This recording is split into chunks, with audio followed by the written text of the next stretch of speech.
जय बाबा स्वामी, जय आत्मेश्वर। हिमालय का समर्पण योग भाग 4 का आज 21वां दिन है और हम हैं पेज नंबर 221 पर।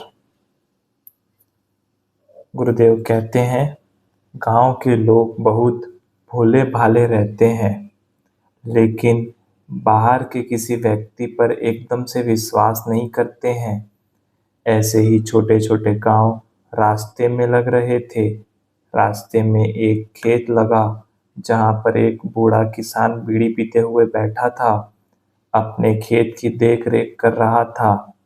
मैंने उससे पीने के लिए पानी मांगा। उसने अपने कुएं से पानी निकाल कर दिया। वह खेत भी एकदम एकांत में था। उसका गांव तो पीछे ही छूट गया था। उसने पानी दिया। फिर मैं थोड़ी देर सुस्ताया।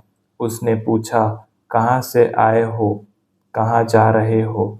मैंने बताया जो भी था। वह बोला, मैं हिमालय को देख देख कर बूढ़ा हो गया, लेकिन मैं कभी वहां जाने की हिम्मत नहीं कर सका। और आप तो जवान हो, अभी से हिमालय जा रहे हो। मेरे जीवन में तुम चौथे साधु हो जो पानी पीने के लिए मेरे खेत में रुके हो। मेरा तो खेत भी धन्य हो गया, लेकिन वे तीनों मुझे आश्वासन देकर भी वापिस नहीं आए। और अब मैं उन 3 साधुओं की वापसी की राह में बूढ़ा हो गया हूँ। पहला साधु जब मैं बच्चा था तब आया था। दूसरा साधु मेरी शादी के तीसरे दिन आया था। और तीसरा साधु आज से 8-10 सालों पहले आया था। उसके बाद आप आए हो।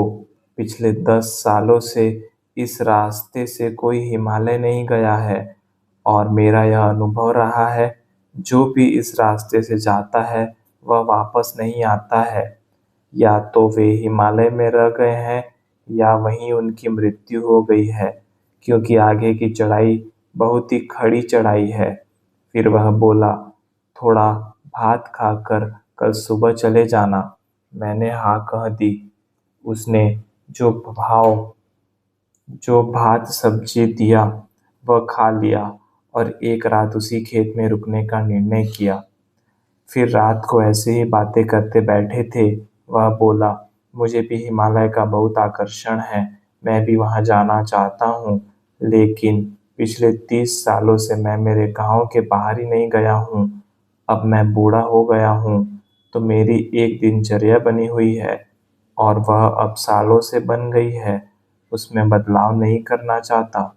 बाहर जाओ तो सारा खान पान ही बदल जाता है, इसलिए मैं बाहर भी नहीं जाता। लेकिन क्या आप पहली बार हिमालय जा रहे हो? मैंने कहा, नहीं, मैं सालों से जा रहा हूँ, पर मैं समाज में भी आते रहता हूँ, और मेरा कार्य क्षेत्र आखिर में समाज ही है। इसलिए शायद गुरुदेव समाज से भी मुझे जोड़े ही रखते हैं। आप कहते हो वह भी सही है। वहाँ हिमालय में ऐसा वातावरण है कि स्वयं होकर कोई वापिस ही नहीं आ सकता है, क्योंकि वहाँ जाने पर विचार बंद हो जाते हैं। मनुष्य रहता है तो केवल वर्तमान में तो दूसरे समाज के विचार ही नहीं आएंगे, तो समाज में वापस कैसे जाया जा सकता है? वे लोग समाज से पीड़ित होकर, दुखी होकर वहां जाते हैं, तो वे वापस समाज में क्यों आएंगे?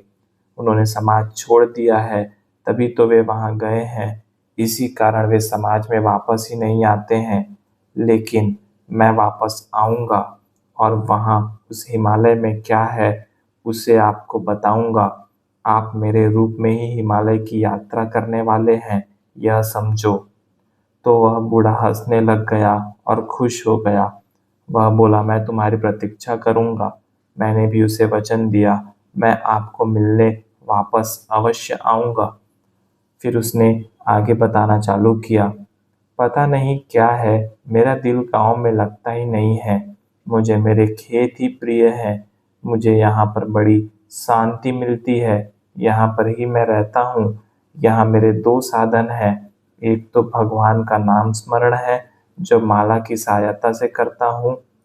ऐसा कहकर हरे, नीले और सफेद पत्थरों से बनी एक माला दिखाई और फिर आगे कहा, दूसरा यह ट्रांजिस्टर है। उस पर कुछ न कुछ बजता ही रहता है, कोई स्टेशन बजती रहती है। यह आवाज़ मुझे अकेलेपन का एहसास नहीं होने देती। दूसरा, जमीन मेरे पिता की है। मेरा सारा बचपन इस खेत में ही बीता। मेरे माता पिता की यादें इस खेत के साथ है। मैं उन्हें छोड़कर कहीं जाना नहीं चाहता। गांव में बहुत लोग होते हैं, घर में भी बच्चे अब बड़े हो गए हैं। उनका काम करने का तरीका अलग है। आज के तरीके से काम करते हैं, मैं मेरे ही तरीके से काम करता हूँ। दोनों में जमीन आसमान का अंतर है। आजकल बच्चों को पैसों का अधिक महत्व लगता है, मेरे लिए भावनाओं को अधिक महत्व है। पैसा तो हाथ का मैल है। पैसा बड़ा चंचल है, किसके पास टिका है। पैसा लोगों से दुनिया भर के अपराध करवा लेता है, बुरे काम भी करवा लेता है, लेकिन स्वयं कभी बुरा नहीं होता। इतनी बुराइयां वह करता है, पर स्वयं सभी बुराइयों से दूर ही रहता है और स्वयं सदैव अच्छा बना रहता है। दूसरा, आजकल लोगों को शस्त्र का घमंड रहता है कि मेरे पास इतना बड़ा शस्त्र है। शस्त्र का अहंकार होता है। शस्त्र का क्या अहंकार करना। शस्त्र कभी किसी का नहीं होता। शस्त्र को अगर ज्ञान होता तो बुरे कर्म करने वालों के हाथ में नहीं जाता या बुरे कर्म वाले पर चल जाता। लेकिन ऐसा कभी हुआ है? तुम्हारा शस्त्र सामने वाले दुश्मन के हाथ में आ जाए तो तुम्हारे ही प्यारे शस्त्र से वह तुम्हारी ही हत्या कर देगा। शस्त्र तो शस्त्र है, वह किसी का भी नहीं। जो किसी का भी नहीं होता, उससे क्या प्यार करना और उसका क्या अहंकार रखना। आजकल की दुनिया अपनी मौत का ही सामान खुद ही तैयार कर रही है। यह दुनिया अपने ही बनाए हुए शस्त्रों से मरेगी। अपनी ही मौत के सामान का क्या अहंकार करना। आज के समय में पद और सत्ता को बहुत महत्व दिया जाता है। यह कुर्सी भी नासवान ही है। आज है, कल नहीं है। जो शाश्वत ही नहीं है, उसका क्या अहंकार करना। और पद भी एक माया जाल है। मनुष्य उसमें अटक जाता है, अपने आप ही उस पद को शाश्वत समझने लग जाता है और जो वह नहीं है उसे वैसा समझना उसे कई गलतियां कराता है। हाँ, पद आपको आत्मिक शांति भी दे सकता है यदि उस पद पर रहते हुए आपने निस्वार्थ भाव से कोई अच्छा कार्य किया हो, किसी अच्छे कार्य में मदद की हो। ये ही अच्छे कार्य पद के चले जाने के बाद आत्मिक शांति देते हैं, क्योंकि वे कार्य शाश्वत स्वरूप के होते हैं। पद तो चला जाता है, पर वे कार्य रह जाते हैं। ये मेरे विचार है जो अब बच्चों को पुराने लगते हैं, जिनके कारण मेरी बच्चों से बनती नहीं। बाकी बच्चे अच्छे हैं, मेरा बहुत आदर करते हैं, मुझसे बहुत प्रेम करते हैं। यह शायद 2 पीढ़ियों का अंतर है। अब मेरी घर में भी आवश्यकता नहीं है, इसीलिए यह खेत ही मेरा हिमालय है और यह झोपड़ी मेरा कैलाश पर्वत है। यहीं पर रहता हूँ। मैंने उसे दोनों हाथ जोड़कर नमस्कार किया। मैंने कहा, आप तो साक्षात शिव ही है। मानव जाति के समूचे दोषों को बड़े सरल शब्दों में आपने बयान कर दिया। आप जो कह रहे हैं वह बिल्कुल सत्य है, लेकिन यह समाज का अज्ञान है। मैं कोई ऐसा रास्ता ढूंढ रहा हूँ कि यह अज्ञानता का अंधेरा इस सारी दुनिया से दूर हो सके। लेकिन अंधेरा दूर करने के लिए चित्त अंधेरे पर नहीं होना चाहिए, चित्त उजाले पर होना चाहिए। एक बार आपने प्रकाश कर दिया तो अंधेरा स्वयं ही दूर हो जाएगा। अंधेरे को हटाने की आवश्यकता ही नहीं रहेगी, यह स्वयं ही हट जाएगा। हमारी निष्ठा नाशवान वस्तुओं के प्रति है। परमात्मा जो शाश्वत स्वरूप में है, उसकी ओर किसी का ध्यान नहीं है। नाशवान से शाश्वत तक की यात्रा ही अंधेरे से उजाले की ओर की यात्रा है, आत्मा से परमात्मा तक की यात्रा है। आपने बड़े सरल शब्दों में जो ज्ञान मुझे कराया, उसे मैं जीवन भर याद रखूंगा। और मैं यह बात दूसरे को समझा सकूं या नहीं, पर मैं स्वयं यह याद रखूंगा। उस बूढ़े के चेहरे की झुर्रियों में एक समाधान मुझे दिखा और वह भी बड़ा शांत लग रहा था। वह बोला, मेरे पूरे जीवन में मुझे समझने वाला कोई तो मनुष्य मिला, कोई तो मिला मुझे इसका समाधान है। मैं अपनी बात कहता हूँ, कोई माने या ना माने, गांव के लोग सोचते हैं कि मैं सठिया गया हूँ, लेकिन मैं मेरे घर के मुखिया का पद छोड़कर यहाँ जंगल में खेती करते बैठा हूँ। यहाँ रात के समय कई जानवर भी आते हैं, लेकिन मुझे डर नहीं लगता।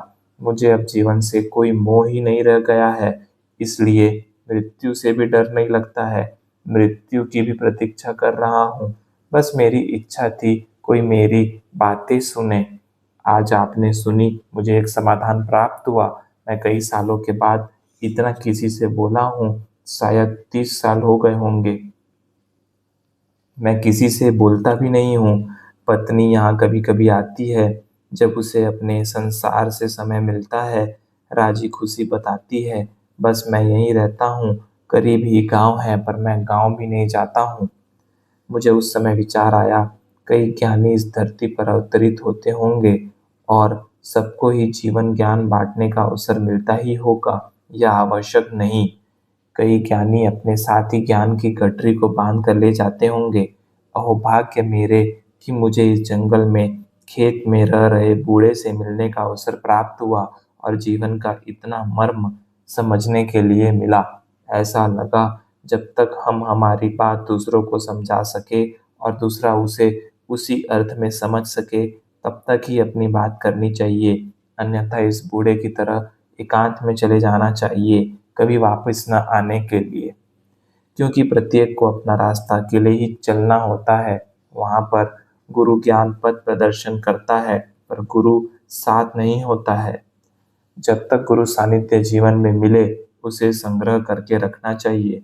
इस गुरु सानिध्य में प्राप्त हुआ ज्ञान ही बाद के जीवन में रास्ता बताने में सहायक सिद्ध होगा।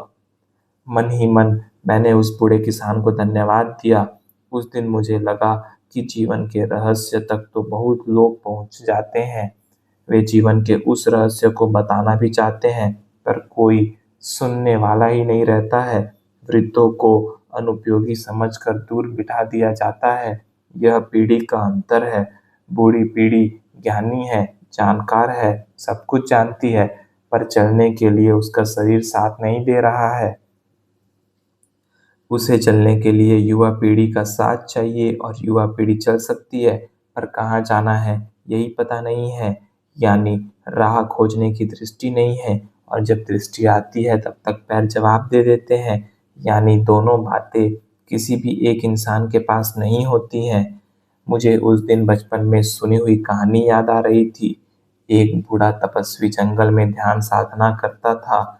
जीवन में सब कुछ पा लिया था, मोक्ष की स्थिति भी पा ली थी।